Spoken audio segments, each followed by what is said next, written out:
Hi, everybody. Oh, wait a minute. I came all the way from the Sunshine Coast. I expect a little more than that. Hi, everybody. Now, doesn't that feel better? Just to make sure, everybody here from the convention, yes? Anybody wandered in because you thought it was the AA meeting? No, AA is a great organization. It's just that some people actually begin drinking after one of my presentations. So, I know you guys can hear my accent. I'm from East Brisbane.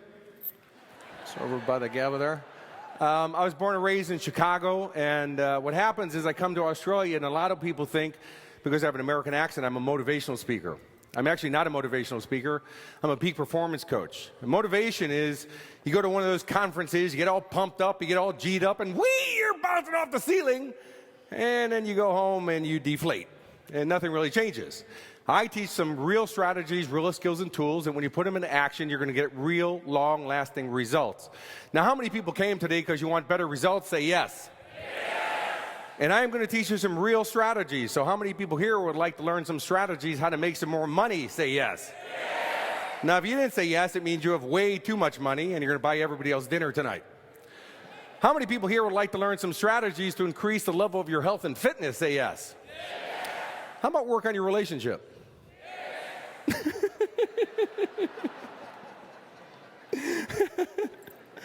You guys aren't that motivated on the relationship thing.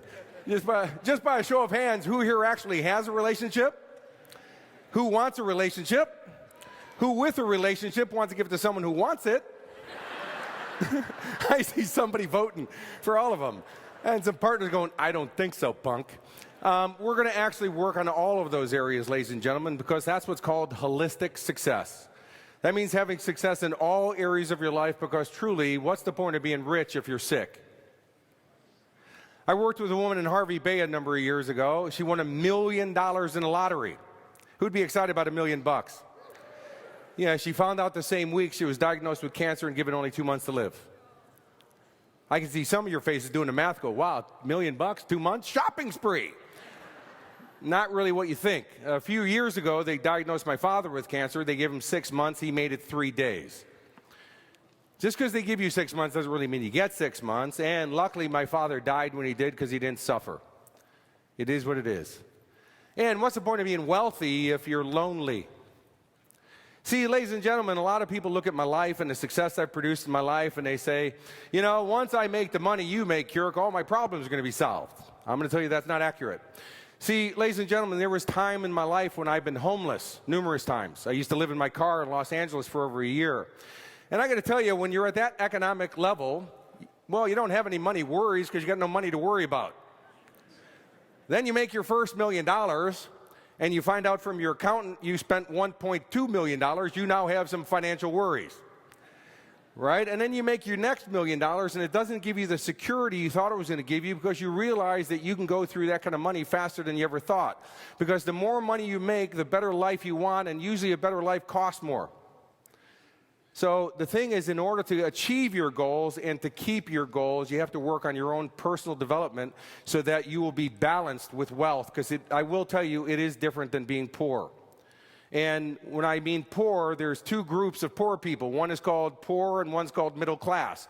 Middle class is still poor. It's just a fancy name that poor people came up with for themselves. They didn't feel so bad about being poor.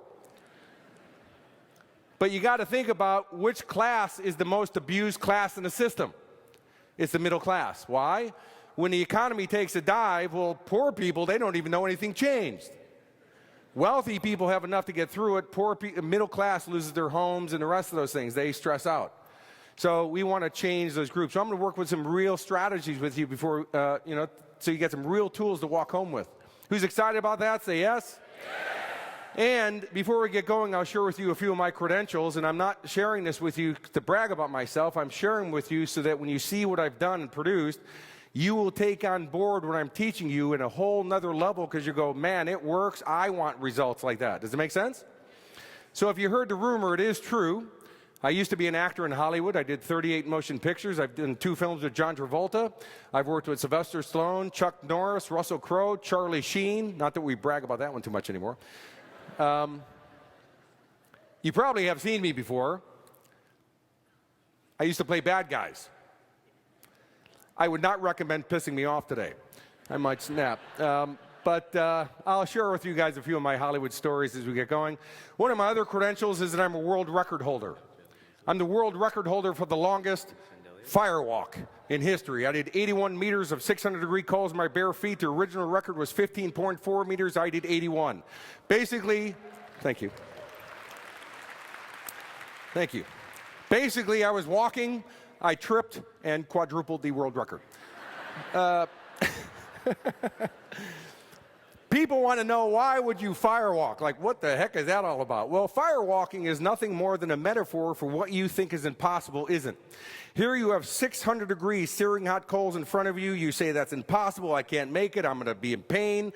You get to the other side, there's no damage, there's no injury. You look behind you and you say, man, if I can do that I thought was impossible, what else have I been telling myself is impossible that's been holding me back from achieving all my dreams and goals? And it really is about your goals and dreams. It's another metaphor because, see, ladies and gentlemen, is most people, when they set goals, by the way, most people don't even have any goals. How do I know that? Well, I work in 17 countries around the world. I do over 100 presentations a year. I regularly ask an audience, who here wrote down your goals this year? Guess what? 3% on average in every room says, yeah, I wrote down my goals. They did a study at Yale University in the 1950s. They asked, who here wrote down your goals? Guess what? 3% of the class did. They studied them as a case study for 20 years.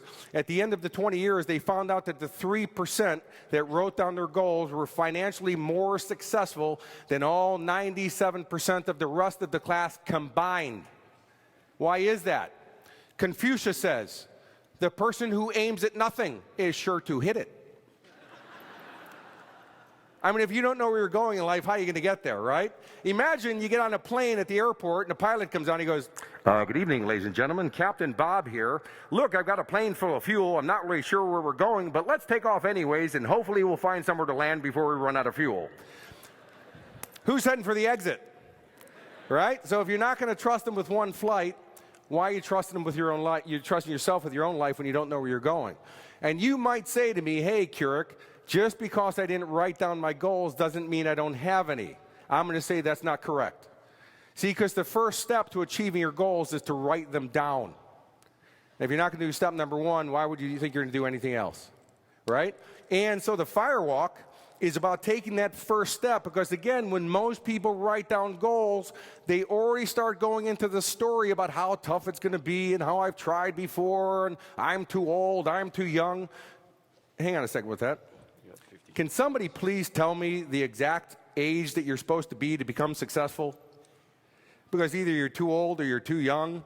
You know, you're probably going to find out and you go, oh, that was last week. I should have done it last. But they use these excuses, so they paralyze themselves on the line of fear and never take that first step. But see, once you take that first step toward your goals and dreams, well, you realize, I'm already a step closer. So I might as well take the next step and the next step, and you start creating what's called momentum. Well, the firewalk is the same thing. Once you put that first foot on those searing hot coals, I promise you, you will take the second, third, and fourth step. I've never seen anybody just stand there before going, wonder if I should keep going or not, right? One of my other credentials, and I'm very proud of this, is, ladies and gentlemen, I am the success coach that took your women's Australian Olympic beach volleyball team to win gold medals at the Sydney 2000 Olympics.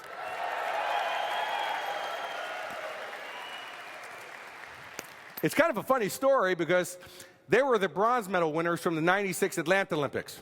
I'm giving a seminar in Brisbane. I didn't know that Natalie Cook, one of the bronze medalists, was in the audience that day.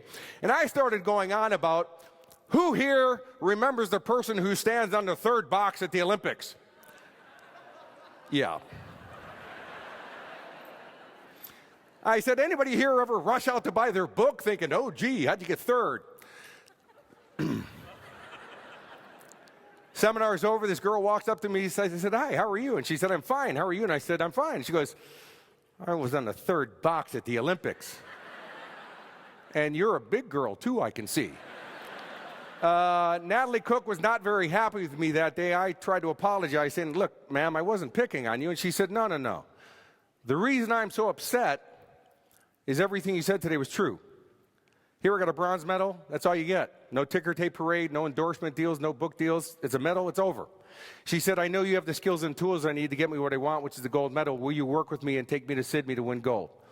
Well, ladies and gentlemen, I worked with Natalie Cook and Carrie Ann Potthars for the next 2.5 years. And September 25th, 2000, Bondi Beach, Australia, we beat the best team in the world, known as the Brazilians, and we walked home with the gold medals. And ladies and gentlemen, it was...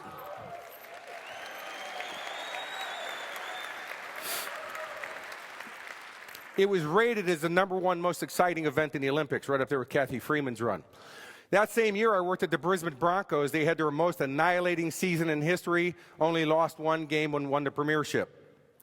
Obviously, they have not hired me since.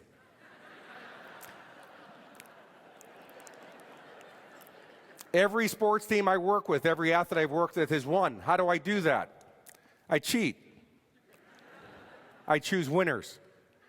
I choose people who are willing to do just a little bit more than average people are willing to do, because that creates results that average people don't get. See, most people think your success is this far away. It's not. It's here. See, that's the difference between gold and fourth at the Olympics. 1/100th of a second difference in time. So the athlete that wins gold was willing to do just a little bit more than the average people do. And what I'm explaining to you guys is that from where you are right now to the goals you want is not as far away as you think it is. Now, I can see some of your faces going, look, you bald, crazy American dude, I'm way far away. I'm down here. I'm telling you, it's that level of thinking that's holding you back. And that's all I have to teach the people I work with is that. And I'll give you an example of that. Here we're at the Olympics. We faced the Brazilians 17 times leading up to the Olympics, had only beaten them once, and we were beaten badly the other 16 times. Right there, the average person has the belief it's never going to happen. But see, I train my girls to be gold medalists in advance. Because, ladies and gentlemen, all great achievers are visionaries. They don't pay attention to where they are. That's all they do is they lock on to what they want. They focus on it. They talk about it. That's all it is. And guess what? You will create that because that's what you're focusing on. So I made these girls say every day, I am the gold medalist. I'm the gold medalist. I'm the gold medalist. Why? Because the most powerful 2 words in the English language are I am. Because whatever follows that is known as your identity, and you will live up to who you say you are. I made the girls buy display cases for their medals 2 years before the Olympics. And the girl said, well, we'll get them after the Olympics. I see, now, there's that little bit. You're saying if instead of saying I am. There's that difference. I said, you're going to get them right now, girls, and only gold is allowed in the cases because like energy attracts like energy. So the girls borrowed gold medals from other athletes. They put gold jewelry in there. Natalie bought a gold phone, gold toothbrush, gold razor, gold car. She even put a gold medal with a ribbon on her mirror so as she brushed her teeth, it was a gold medalist. The girls, I made them practice the national anthem. Why? I wanted them to know the lyrics. You see football players out there, what the heck are those guys singing? And I made them listen to the national anthem, imagining them being on the podium, bending over, getting their medals, waving to the audience. Well, when the girls won the medals, they're on the podium, they have this very strange look on their face, and they're waving to the audience. So back in the dressing room, once we got done with the ceremony, I said, hey, girls, you had this really peculiar look on your face. What were you thinking about? They said, Kurek, it's just like we remembered it. See, they never did it before, but because they lived it over and over and over again. Ladies and gentlemen, your brain does not know the difference between what's real or what you vividly imagine. That's why we're visionaries. And I'll tell you about that 1/100th of a second. Here we're at the Brazilians. We're at Bondi Beach. We're 5 points behind at match point. Means we're 1 point away from losing. This is where the average person says, oh, shoot. It's over. Now, do you think, oh, shoot, it's over is a great thought to have if you want to win? No. My girl said, we're gold medalists. This is just part of the game. Let's turn on the engines. So the girls get 10,000 people on their feet. They get the energy going. And there's an, oi, oi, oi, places berserk. Right then you could see the looks on the Brazilians' faces saying, why does it feel like we're not winning just yet? Point by point, we took it away from them. 2 matches in a row, walked home with the gold medals. But see, there's another part of the story most people don't know. And that is that the Brazilians paid Nat and Carrie $25,000 each to go to Brazil for a rematch to prove that it was a fluke. They rebuilt Bondi Stadium right there in Rio de Janeiro. right? The girls are behind in points. So Natalie goes, well, let's do what we did in Bondi. And they're trying to get the crowd on their feet. Well, these are Brazilians, not Australians. And so they're booing, hissing. And Nat says, I don't care what they're saying as long as I control the volume.